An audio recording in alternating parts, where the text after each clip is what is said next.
To make this cake, I used 3 5-inch square chocolate mud cakes. I also used some chocolate ganache, apricot syrup, a 16-inch cake board, white sugar paste and some coloured black, green, yellow, red and orange. I also used some black paste gel and a toothpick. The tools you'll need is a large rolling pin, a small rolling pin, cake smoothers, pizza wheel, a small powering knife, x-ray film, a thin gatto card, large scissors, a large carving knife and also a small turntable. To create the cakes, I used a large serrated knife and cut 2 of the cakes in half, creating triangles. I then arranged them on a chopping board for the shape that I was wanting. Then what I went and did was get a gatto card. Now you can buy these from cake decorating shops. They're a thin gatto card.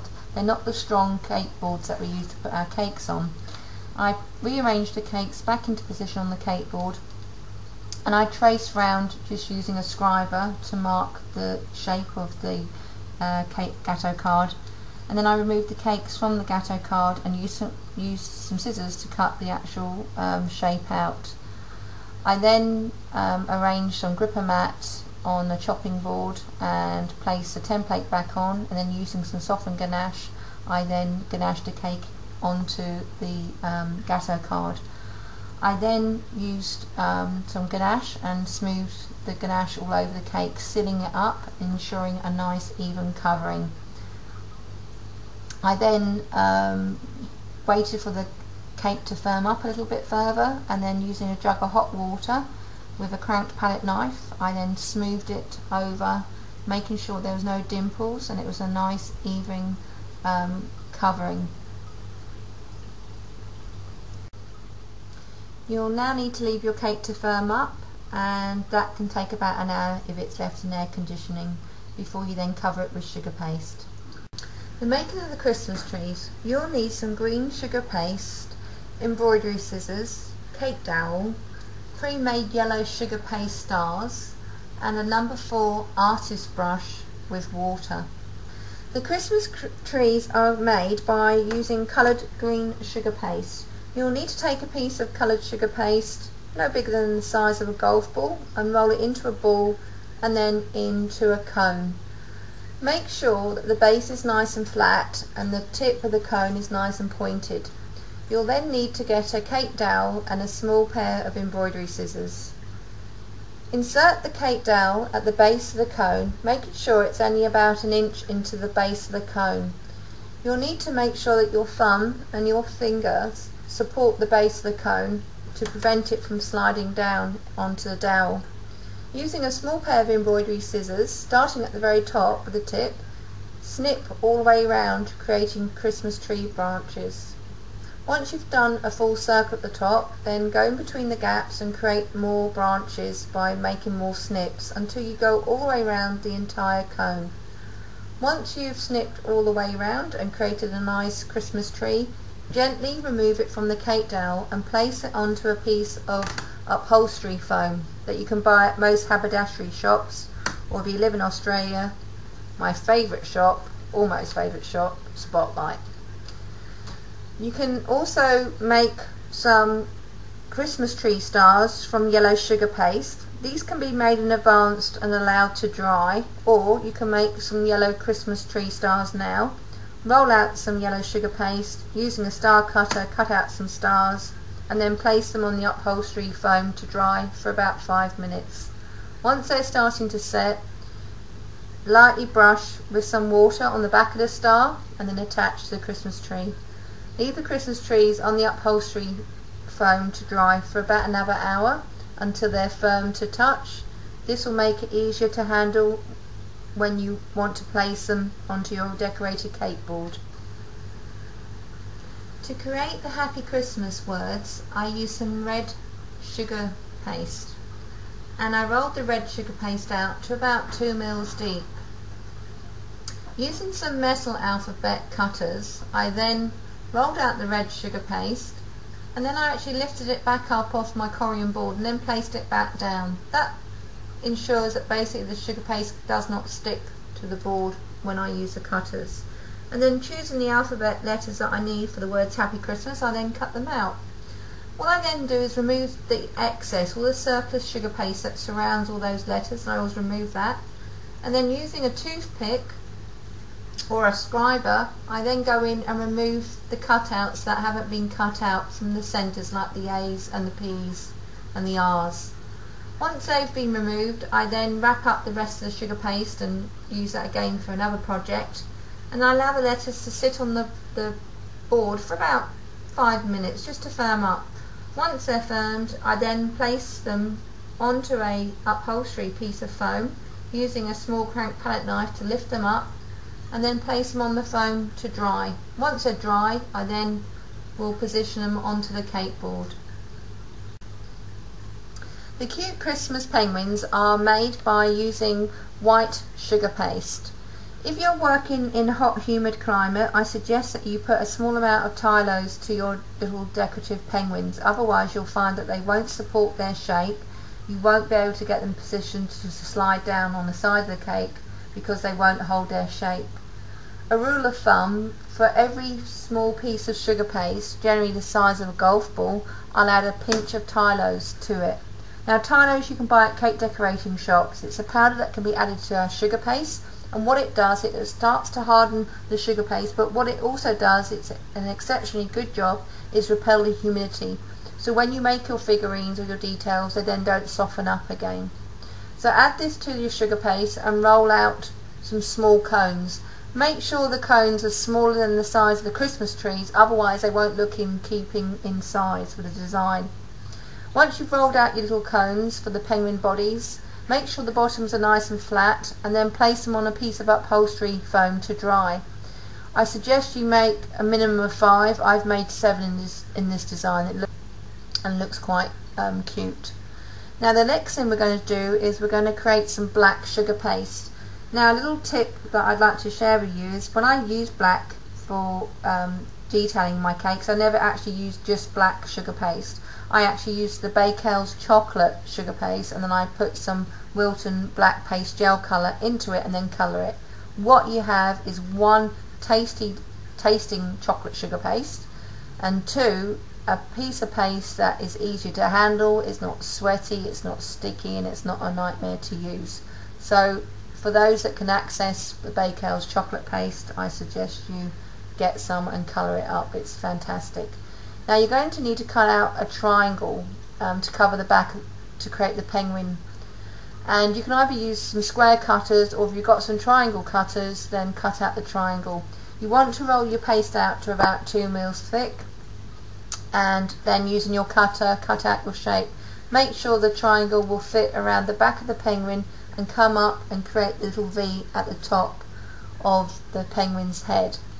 Once you've rolled out your black sugar paste and cut your suitable size triangle, before you attach it, just make sure it is big enough to go around. If it's too large, then reduce it. If it's too small, then cut out a larger triangle. Once a triangle has been made, then turn it over and then apply a small amount of water on the back of the triangle and then attach it back round the penguin, making sure the flap comes over at the top. The next thing you want to do is create a little cute pair of feet. The feet are made by rolling out 2 even-sized pieces of sugar paste, probably the size of peas, not too large. Roll them in your hands and then taper them into a teardrop and then flatten them. And then what you can do, using the tip of your paintbrush handle, insert and create 3 little dots at the round part of the feet. Then using a small amount of water at the top of the little foot, the point, attach a little bit of water and then tuck it underneath the body, making sure the feet are spaced evenly and coming out. Now to create the actual beak of the penguin, or the mouth area, I roll out again a piece of yellow sugar paste but smaller than the feet. And then what I do is I shape it into a diamond shape. So with a small ball, I then roll it into a ball, and then I pinch each end into a diamond and then flatten it a little bit. Then, using a small amount of water, about a third of the way down from the top of the head, put a little bit of water on the body, and then using your paintbrush, the end of your paintbrush handle, pick up the diamond and push the little beak into the body, and it creates a little 3D open beak which looks quite cute. Once you've made that, you can then emboss the eyes on the penguin. You can either move the penguins now onto a piece of upholstery foam and then emboss the eyes, or you can do this now. But you'll need to make sure you don't smudge the eyes when you handle them. To make the eyes, all I do is use a toothpick or a cocktail stick and dip the point into the end of a jar of black paste gel colouring. All you need to do is insert the tip with the black paste gel colour into the eye area. When you push the tip of the cocktail stick in, don't push it too deep, and then what I like to do is I like to wiggle it up and down to create an elongated eye. If you do little dots, they look quite mean and not so friendly, so make sure the eyes are nice and even. And I'd just like to drop in a lovely joke now at this point. You may now groan, but what do you call a penguin with one eye higher than the other? Isaiah. Okay, now once you've made the penguins, you can place them onto the upholstery sponge or foam, and if you want to, you can just use a rolling pin placed at the back just to keep them nice and upright whilst they dry. And again, you're going to need to leave them to dry for about an hour before placing them onto your board.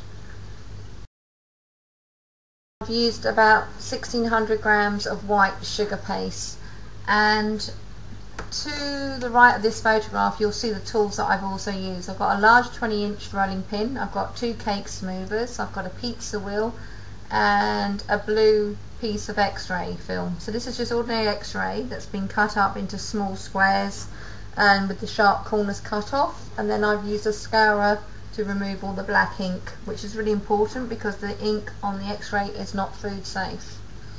Once I've kneaded my sugar paste and made it nice and soft and pliable, I then roll it out on my lovely Corian boards. Now my wonderful hubby makes me these Corian boards. He cuts them all down and smooths them, and I sell them, and they are 600mm by 600mm. So I also have the smaller ones for sale as well, which I use for all my detailing. So if you come to any of my cake classes, I do sell them after my classes if you're wanting to order one. So with the Corian, it's a wonderful product, and if you go on to Ron Ben Israel's websites and Peggy Porsche and Mitch Turner, all of them have got Corian, and it's just wonderful to roll out on. It's not the same as marble, because marble in itself is beautiful, but marble is wonderful because you can chill it and use it for your chocolate tempering work. But Corian's wonderful to roll out on. Alternatively, you can use stainless steel, but the reason why I love Corian and stainless steel is that I don't need to use any corn flour when I roll out, which is wonderful because then it stops any cracking and drying which a lot of cake makers are faced with, you know. So when I roll out my sugar paste, I knead my sugar paste and I place all my joins and seams of my sugar paste ball underneath, and then I roll it north to south, and then I rotate my sugar paste, keeping it moving and flowing quite quickly. And I always make the joke, when I roll out my paste, I pretend I've got Michael Bublé coming to pick me up any minute for a date. It's not going to happen, but you need to roll out your sugar paste quickly and not be in la la land. You've got to do it really quick and move fast when you cover. When I cover my cake, before it's covered, I actually brush my ganache cake with some apricot syrup. That's important because what you need to do is make sure your ganache is sticky, and so the sugar paste then can stick. It's also important that you give it an even coat of syrup and you don't miss any areas, because if you miss any areas, that can create air bubbles, air pockets, and stop the sugar paste from sticking. So when I've rolled out my sugar paste, I want to make sure it's free from my board, it's not sticking, and it's rolled out to about 3 mils in thickness, no thicker than that. Then I turn my cake around and I lift my sugar paste onto my rolling pin, and then I lift it up at the back, which is the highest point, and this cake was probably about 8 inches in height at the back, so it was quite a tall area. Lift that bit up, cover the back area, and then flop the sugar paste down, covering the front area of the cake. Now at this stage I place the cake rolling pin back down on my bench, and I work very quickly just using my hands to smooth it over and get all the sugar paste and the folds nice and smooth and even. Once the cake is covered, I then use my smoothers or my X-ray to smooth my sugar paste over onto my cake. Then, using my smoother, my cake smoother, I use it in an upright position and push it all the way around the cake board edges, pushing it down nice and hard, and then using my pizza wheel I then trim off any surplus. Once the surplus sugar paste has been trimmed, I then just use my smoothers or a small piece of sugar paste, knead it into a small ball, and then lightly buff it all over the cake to create a nice even smooth covering. At this stage I check for any air bubbles, make sure the cake is nice and smooth, and then I leave the cake to dry for about an hour before going on to the next stage. Using your covered board with sugar paste that is nice and firm to touch, the best thing I suggest is you cover your board the day before and allow it overnight to firm up. Then what I do is I use small softened balls of sugar paste.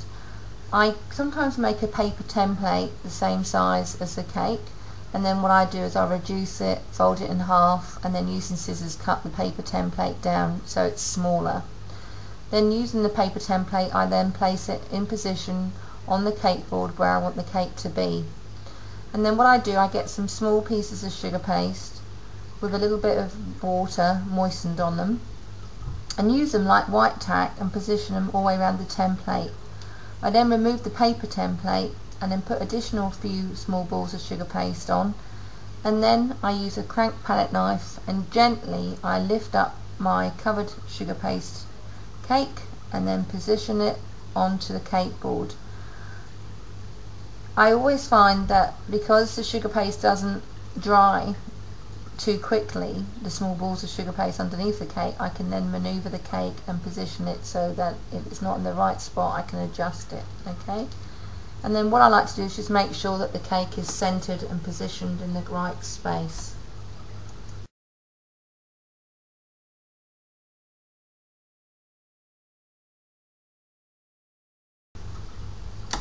For the snow effect you'll need some royal icing, a crank palette knife and a turntable.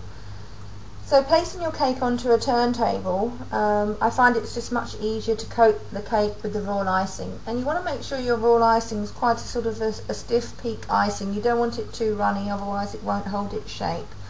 So using the crank palette knife I like to put the royal icing all over the cake and sealing around the base where it comes into contact with the board, and all the way around the sides, and then also remembering to cover the back area as well. And then what I like to use, using my crank palette knife, I like to start the knife at the base of the bottom of the cake and then draw it up to create a ski slope effect. So basically it just clears the icing and it creates a recessed groove. Now when you apply the royal icing you don't need to be too particular because it looks quite cute with little mounds all over the show and the decoration of the snow not too sort of uniform. And you can do little mounds if you wanted to and little peaks. I've also created sort of like ice glaziers coming down the front as well.